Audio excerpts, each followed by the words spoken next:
Bienvenue dans cette nouvelle vidéo où je vais vous montrer comment vous former gratuitement.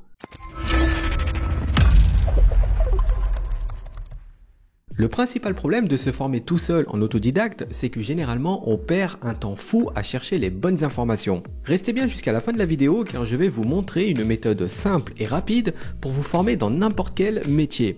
Pour l'exemple, on va choisir le métier d'administrateur réseau. Mais la méthode que nous allons voir marche avec n'importe quel métier du monde. Alors avant de commencer, et comme l'on est sur le thème de l'apprentissage gratuit et en autodidacte, vous devez savoir que nous publions l'ensemble de nos supports de formation sous forme d'articles directement sur notre blog Formip. Vous êtes de plus en plus nombreux à utiliser cette ressource entièrement gratuite. Aujourd'hui, c'est plus de 30 000 visiteurs par mois qui se forment sur notre blog gratuitement et sans pub. Donc si votre passion c'est l'informatique et que vous souhaitez en faire votre métier, n'hésitez pas à mettre le site formip.com dans vos favoris. Alors qu'est-ce que cette méthode qui va vous permettre de vous former gratuitement sans suivre de formation en présentiel et ni même en ligne ?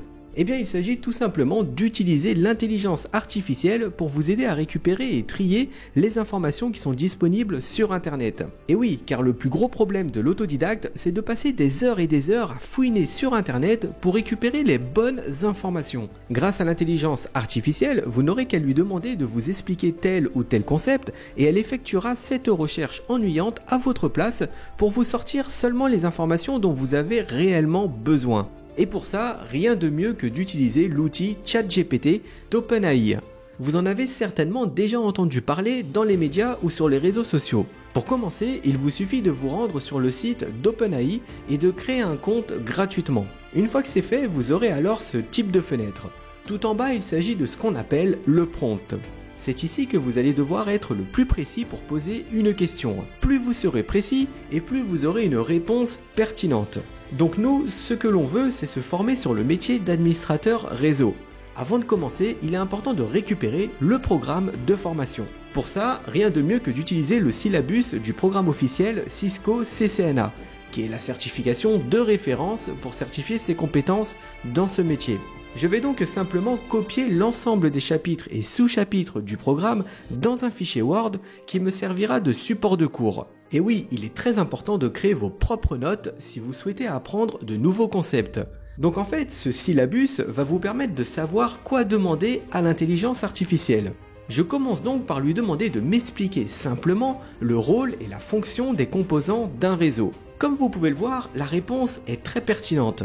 L'intelligence artificielle nous a répondu que les composants d'un réseau sont les éléments qui permettent à plusieurs ordinateurs de communiquer entre eux. Que les principaux composants d'un réseau sont les ordinateurs, les routeurs, les commutateurs, les hubs, les modems, les câbles et les protocoles. Et il nous a même fait un résumé pour bien comprendre ce qu'on lui a demandé.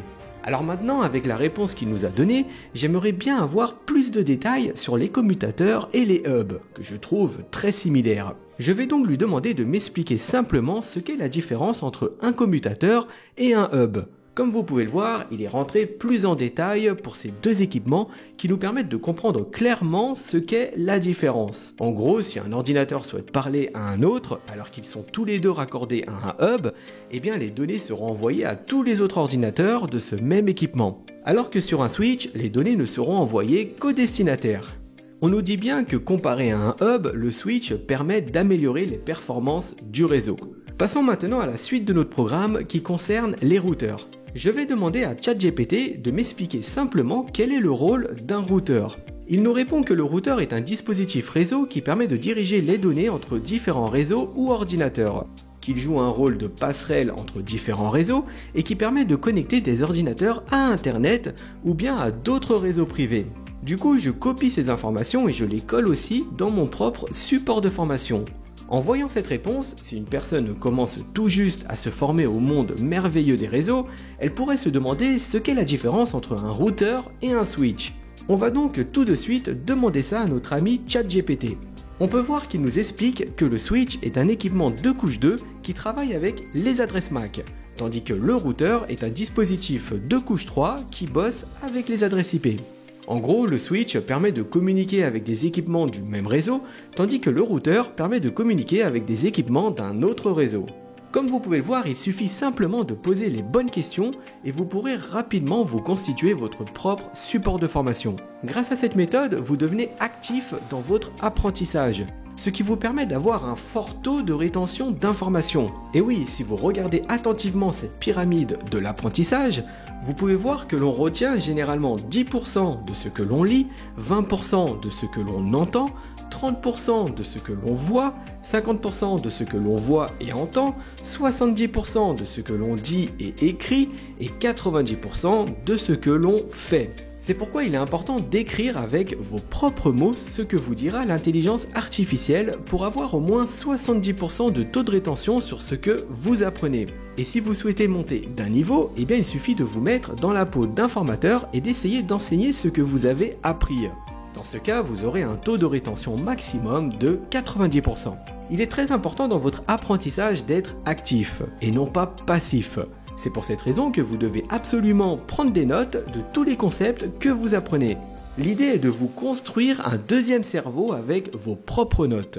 Dans l'ensemble de nos formations, chez Formip, nous attachons une importance particulière à la pratique. Par exemple, dans notre parcours pour devenir un administrateur réseau, nous avons de nombreux travaux pratiques de configuration à faire valider par un formateur. Alors du coup, je sais à quoi vous pensez. Vous vous dites que c'est très bien d'utiliser l'intelligence artificielle pour se former tout seul, mais comment faire pour pratiquer ? Eh bien c'est pareil, il suffit simplement de suivre la même logique et de demander ça à ChatGPT.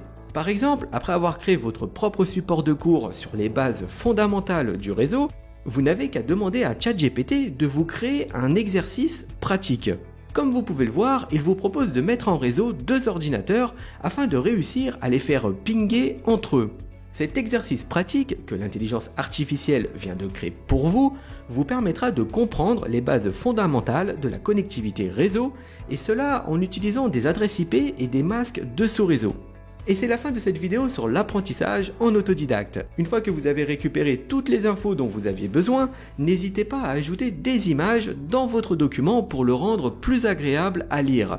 J'espère que cette vidéo vous sera d'une grande utilité et vous aidera à atteindre vos objectifs professionnels. Je profite de cette vidéo pour vous annoncer que le livre tant attendu sur les fiches résumées du métier d'administrateur réseau est enfin publié et disponible sur Amazon. Je vous mettrai le lien dans un commentaire pour y accéder. De plus, pour tout livre physique acheté, nous offrons la version digitalisée qui permet d'obtenir un certificat de réussite après avoir passé des évaluations sur la plateforme d'apprentissage en ligne Formip. Je vous dis à très bientôt pour une prochaine vidéo.